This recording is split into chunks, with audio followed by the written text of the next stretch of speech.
izin Ibu Wali Kota, teman-teman sekalian, bahwa Gayatri ini berawal dari kegalauan dari Ibu Wali Kota, di mana ada beberapa pemberdayaan masyarakat yang seharusnya bisa optimal untuk membantu pembangunan pemerintah Kota Mojokerto, tapi ternyata belum dioptimalkan. Dan akhirnya di bawah binaan beliau kita diminta untuk melakukan pendataan. Pendataan ini dilakukan oleh para kader motivator kesehatan. Mendatanya mungkin ada beberapa teman yang sudah tahu, mendatanya adalah mendata terkait masalah kesehatan, terkait masalah jaringan gas, terkait permasalahan bantuan-bantuan dari pemerintah yang dialokasikan kepada warga di Kota Mojokerto. Harapan dari Ibu Wali Kota dengan adanya satu data yang mana bisa dimonitor, bisa dilakukan pemanfaatan satu data ini untuk mengintervensi. Salah satunya adalah bagaimana masyarakat di Kota Mojokerto, seperti visi misi daripada kepala daerah, untuk sakit apa. Dalam keluarga saya ini sakit apa saja. Ada akuntabilitas kinerja dari kami jajaran dinas kesehatan, ada edukasi kepada masyarakat terhadap promotif preventif, ada bagaimana peran dari masyarakat untuk proaktif di dalam pembangunan bidang kesehatan.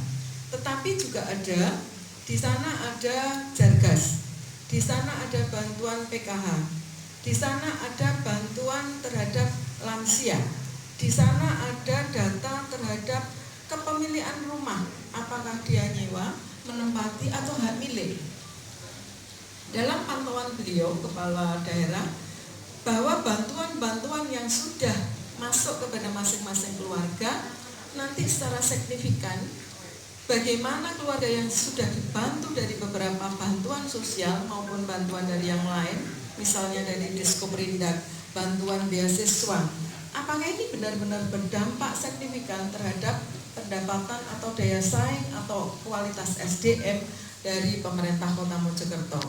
Nah, selanjutnya dengan adanya sistem Gayatri ini bisa dipakai oleh semua OPD terkait yang membutuhkan di bawah pimpinan dari Ibu Wali Kota sesuai dengan apa instruksi beliaunya untuk meningkatkan kualitas SDM dalam rangka menurunkan angka kemiskinan di Kota Mojokerto. Mungkin secara garis besar begitu untuk sistem Gayatri. Saya juga mohon dukungan kalau beliau sudah ada SK Wali Kota untuk pelaksanaan pendataan. Tapi tentu dari teman-teman kami mohon dukungannya supaya peran dari masyarakat dalam hal pembangunan pemerintah Kota Mojokerto proaktif untuk melakukan informasi ini baik IT, Android, sehingga benar-benar bisa proaktif untuk ikut memberikan saran, memberikan informasi yang diperlukan untuk mengambil kebijakan dari Ibu Wali Kota. Saya kira itu yang bisa saya aturkan. Yang dimaksudkan adalah layanan yang berbasis dengan IT. Nah, di dalam perkembangannya, setiap pelaksanaan pembangunan memang dibutuhkan respon, dibutuhkan masukan dari masyarakat. Oleh karenanya aplikasi ini hadir untuk memberikan kemudahan kepada masyarakat untuk menyampaikan saran, masukan, keluhan ataupun pengaduan untuk bisa segera ditindaklanjuti, karena di dalam aplikasi ini langsung terintegrasi kepada seluruh OPD dan Ibu Wali Kota akan bisa memantau melalui aplikasi ini keluhan masyarakat yang masuk apa dan itu larinya ke dinas mana, sudah ditindaklanjuti apa belum. Intinya bahwa aplikasi ini adalah sebuah perangkat untuk memberikan kemudahan masyarakat di dalam menyampaikan aspirasi ataupun pengaduan kepada pemerintah. Ininya mungkin itu, untuk arahan lebih lanjut mungkin Ibu Wali Kota yang akan memberikan arahan. Kita padukan adalah moda udara dengan moda darat dan moda rel. Memang pada saat ini kita belum bisa ke stasiun karena masih perlu proses persiapan yang membutuhkan waktu, tapi kedepannya akan kita padukan sampai ke rel. Nah, Bapak dan Ibu sekalian, lagi-lagi apa yang sudah dilakukan hingga saat ini semuanya berawal dari komitmen di dalam mewujudkan rencana pembangunan jangka menengah. Jadi di dalam RPJMD salah satu yang harus diwujudkan adalah peningkatan perekonomian masyarakat. Nah, awal ceritanya kenapa harus ada angkutan pemandu moda? Dengan adanya dioperasikannya tol Mojokerto Surabaya, maka Ibu Wali Kota memerintahkan kepada kami bagaimana supaya tol itu bisa memberikan manfaat perekonomian kepada masyarakat Kota Mojokerto. Sebab kalau itu tidak bisa kita ambil peranannya, maka kita akan ditinggal, orang yang akan masuk ke Kota Mojokerto. Terlebih lagi, Ibu Wali Kota mempunyai komitmen sangat kuat untuk mewujudkan Kota Mojokerto ini sebagai kota pariwisata, sehingga pas dan nyambung. Oleh karenanya, dalam beberapa waktu terakhir ini kita getol berkoordinasi dengan Damri, dengan PT Angkasa Pura, dengan Dinas Perhubungan Provinsi Jawa Timur untuk segera merealisasikan pelayanan angkutan pemandu moda dari Kota Mojokerto ke Bandara Juanda. Ya, kalau data-data yang lainnya mungkin saya kira teman-teman juga sudah banyak yang tahu, tarifnya Rp55 ya. Ini sangat jauh lebih murah, lebih cepat, lebih efisien apabila menggunakan mobil pribadi. Rutenya kita tarik masuk ke dalam kota. Ya. Operasionalnya mulai jam 3 pagi sudah keluar dari kandang. Jadi kandangnya nanti Dinas Perhubungan, di sana semua bis akan dititipkan di Dinas Perhubungan. Jam 3 sudah berangkat, standby di Terminal Kertajaya. Jam 4 sudah berangkat memberikan pelayanan setiap jam sekali. Demikian sampai jam 7 malam. Mungkin itu di dalam diskusi nanti monggo bisa berkembang tanya jawab, itu gambaran secara umumnya kurang lebih itu, tentunya dengan harapan angkutan pemandu moda ini bisa meningkatkan perekonomian masyarakat yang ada di Kota Mojokerto dengan adanya kemudahan aksesibilitas dari bandara ke Kota Mojokerto. Terlebih ke depan ketika pariwisata di Kota Mojokerto ini sudah mulai bergerak untuk tumbuh, maka kita sudah ada persiapan dini untuk memudahkan akses masyarakat khususnya yang menggunakan pesawat udara untuk menuju ke Kota Mojokerto. Mungkin itu. Terima kasih. Assalamualaikum warahmatullahi wabarakatuh.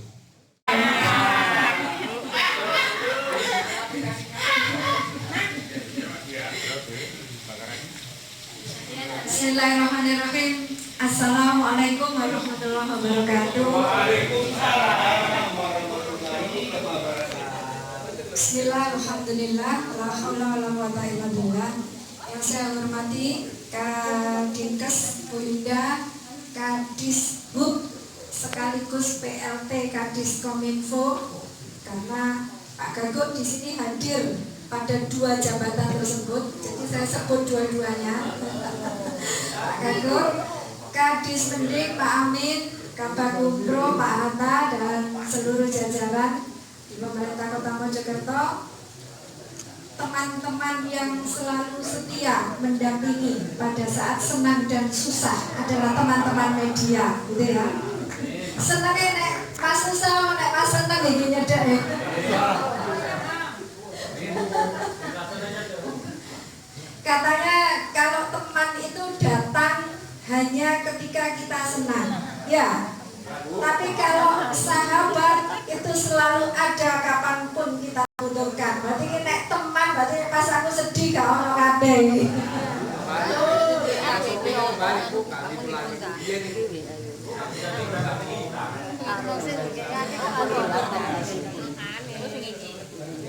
Terima kasih atas kehadiran teman-teman rekan-rekan media semuanya pada sore hari ini. Sore yang sadu karena ditemani hujan yang cukup deras gitu ya. Tapi tidak sesadu hatimu yang menunggu aku berbicara.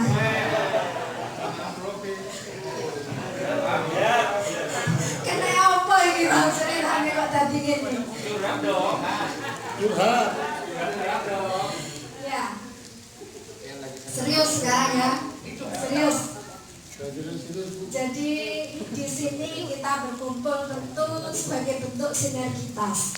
Pemerintah butuh rekan-rekan media dalam rangka mempublikasikan apa yang menjadi program pemerintah untuk bisa diketahui dan diakses oleh masyarakat. Nah, hari ini kami akan menyampaikan ada 4 poin penting yang kami informasikan kepada rekan-rekan media untuk bisa diketahui oleh masyarakat dan diakses secara langsung oleh masyarakat. Jadi sampai semua hadir di sini sebagai jembatan antara pemerintah dengan masyarakat, menjadi penghubung, menjadi broker, makelar informasi, ya kan? Nah, kita punya program informasinya dilewatkan rekan-rekan media sampai ke masyarakat sehingga masyarakat tahu kemudian mengakses.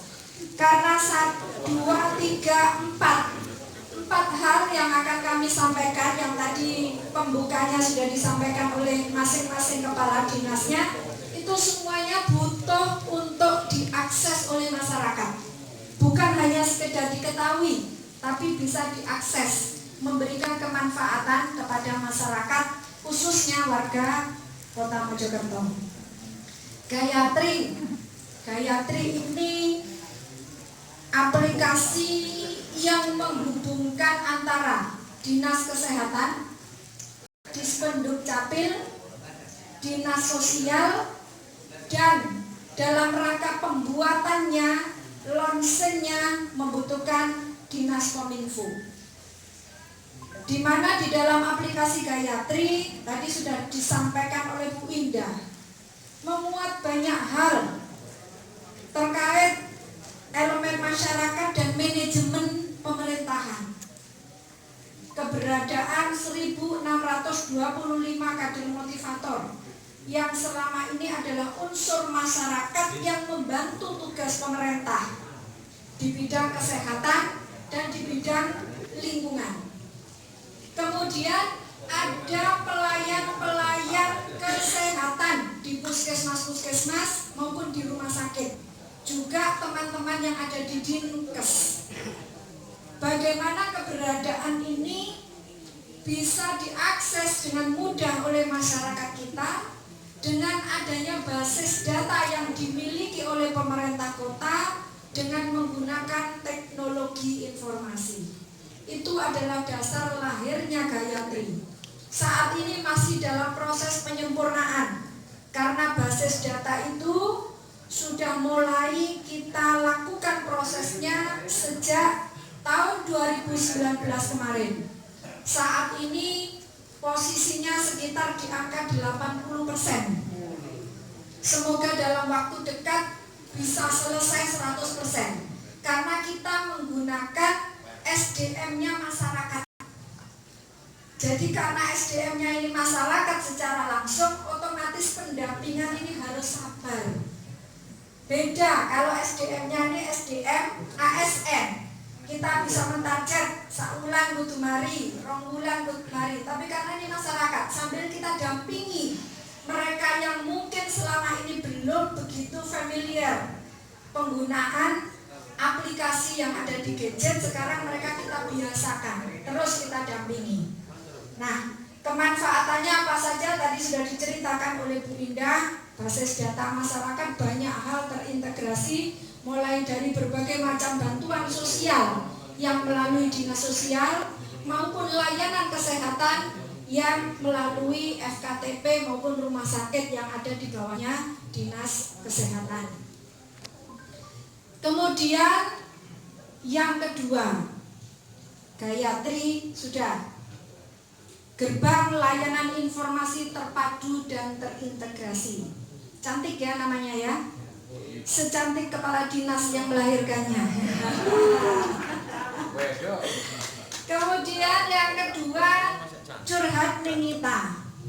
Nah, dua hal ini sebenarnya landasan dasarnya hadir itu adalah misi kepala daerah yang ketiga yang ada di RPJMD. Dari misi yang ketiga itu ada salah satu indikator kinerja utamanya, yaitu indeks reformasi birokrasi. Dalam rangka meningkatkan indeks reformasi birokrasi yang ada di pemerintah kota, penguatannya adalah pada pelayanan publik. Kalau Gayatri tadi sudah saya jelaskan, kalau curhat Nenita ini dengan keterbatasan berbagai hal yang ada pada diri saya tidak bisa melayani satu persatu apa yang dibutuhkan oleh masyarakat saya. Tapi paling tidak dengan menggunakan teknologi melalui aplikasi curhat Nenita, apa yang dibutuhkan, apa yang dikeluhkan, apa yang menjadi unek-unek masyarakat bisa tersampaikan. Meskipun tanpa perlu bertatap muka secara langsung saya dengan masyarakat saya, karena berbagai keterbatasan yang saya miliki.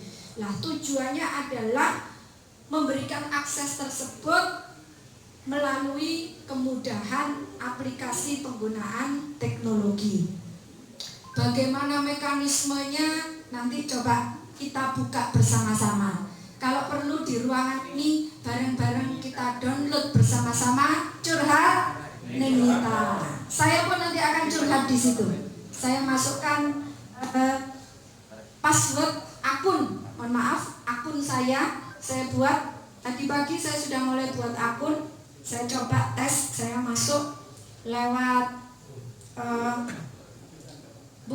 kan ada 4 akses: Facebook, Twitter, IG, sama WA. Saya tadi sudah coba masuk lewat WA. Nanti kita coba sama-sama masuk lewat IG. Coba 4 akses ini bisa semua atau tidak. Ngetes ya, ngetes Pak Gaguk kita nanti bersama-sama. Kemudian yang ketiga adalah pemadu moda.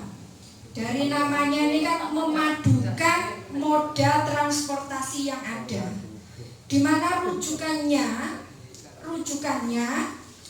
pemerintah pusat itu mempunyai konsep memadukan berbagai jenis moda transportasi darat, laut, dan udara.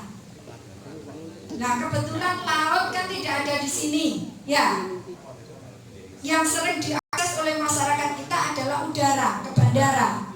Maka kita berupaya menyambungkan, memadukan 2 jenis moda transportasi ini, darat dengan udara, melalui akses bis dengan kapasitas kurang lebih 26 orang yang setiap 1 jam sekali akan berada di Kota Mojokerto, mengantarkan siapa saja, apakah warga Kota Mojokerto ataupun bukan, untuk menuju Bandar Udara Juanda. Nah, kemudahannya tadi disampaikan, tarifnya sangat murah, dan ini pun saya sendiri nanti akan mencoba untuk pertama kalinya memberi contoh bahwa wali kota dan seluruh perangkat daerah nanti saya instruksikan tidak perlu bawa kendaraan dinas untuk ke bandara, tapi pakai pemadu moda ini.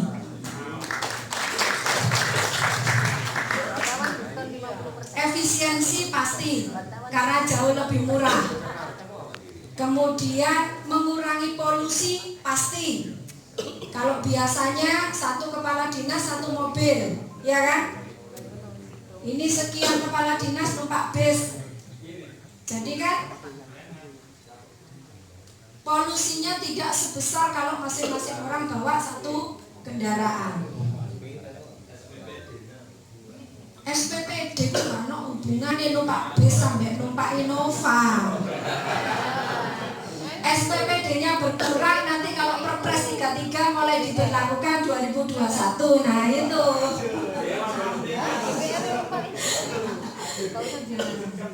Itu yang hubungannya SPPD itu nanti Perpres 33. Itu baru SPPD-nya dipotong hanya tinggal ujung kuku gitu ya. Kalau masalah naik bis sama bawa kendaraan pribadi tidak ada bedanya. Justru kita akan ada efisiensi di sana. Ya. Kemudian yang terakhir Mojokerto.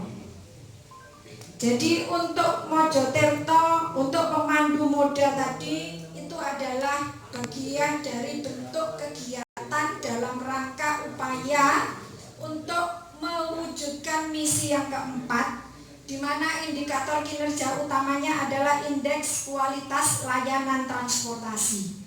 Nah, jadi kemudahan kualitas layanan transportasi yang lebih baik, nah, itu untuk mendukung misi wali kota yang keempat. Kemudian yang terakhir Mojokerto, yang selalu sering saya sampaikan kepada siapapun, Mojokerto kita arahkan menjadi kota pariwisata yang berbasis sejarah dan budaya. Salah satu budaya adalah bagaimana membangkitkan kegiatan-kegiatan kebudayaan, event-event yang berbasis budaya ini secara simultan kita selenggarakan di Mojokerto. Event Mojokerto Festival berbarengan dengan Hari Air Sedunia sebagai bentuk rasa syukur kita kepada Tuhan Yang Maha Kuasa atas limpahan air yang tidak pernah berkurang sepanjang tahun di kota ini. Karena kota kita dialiri aliran sungai yang selalu berlimpah air sepanjang waktu, tidak pernah kekeringan. Di sisi lain, ini juga bagian dari budaya.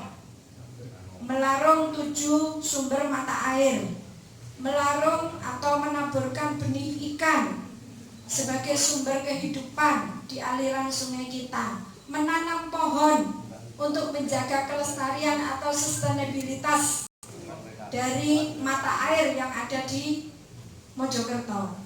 Nah, khusus untuk tahun 2020, selain itu kita gabungkan dengan beberapa hal. Kita kembangkan adanya festival jazz pemuda, adanya ludruk yang merupakan kesenian tradisional yang saat ini sudah mulai punah dan tidak diketahui oleh generasi muda.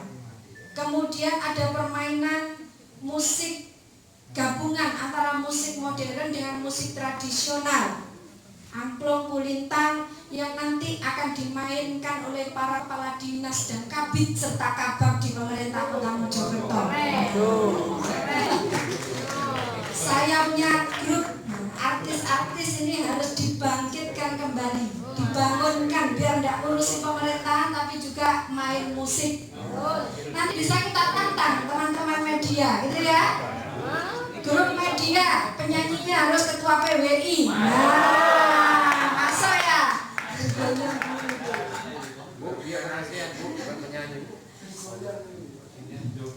Kita gabungkan termasuk tadi yang disampaikan Pak Amin, festival dolanan anak. Dolanan anak atau permainan tradisional sudah mulai kita masukkan di kurikulum sekolah.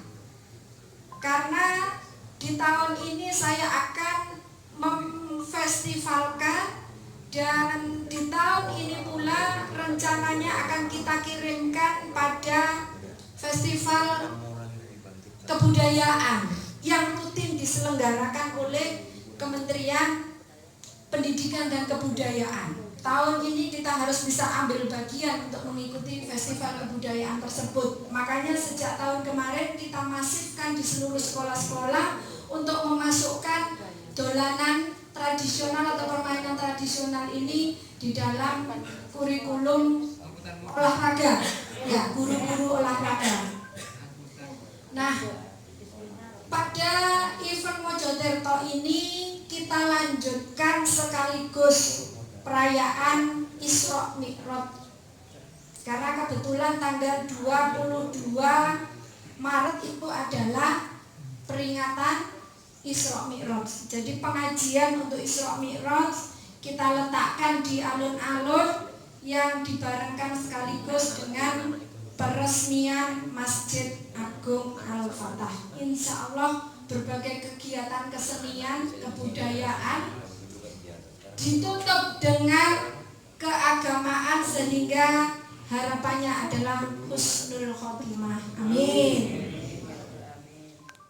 Belum tersentuh Selain tadi sudah ada festival jazz remaja atau pemuda yang diikuti oleh anak-anak usia SMA. Ini anak-anak SMA yang ada di Kota Mojokerto kita libatkan untuk perkemahan Sabtu Minggu dan lomba-lomba kreativitas tentang kepramukaan. Dan ini yang perlu diinformasikan, kirab budayanya itu akan diikuti oleh 1087 peserta kirabnya. Nanti ditambah dengan peserta kemah, undangan, kurang lebih peserta pameran IKM. Nah, ini dalam rangka mempromosikan produk-produk industri kecil asli Mojokerto. Kita libatkan, kita buatkan stand IKM. Total peserta kirab, peserta perkemahan Sabtu Minggu, peserta festival, peserta pameran IKM kurang lebih 2000 pesertanya.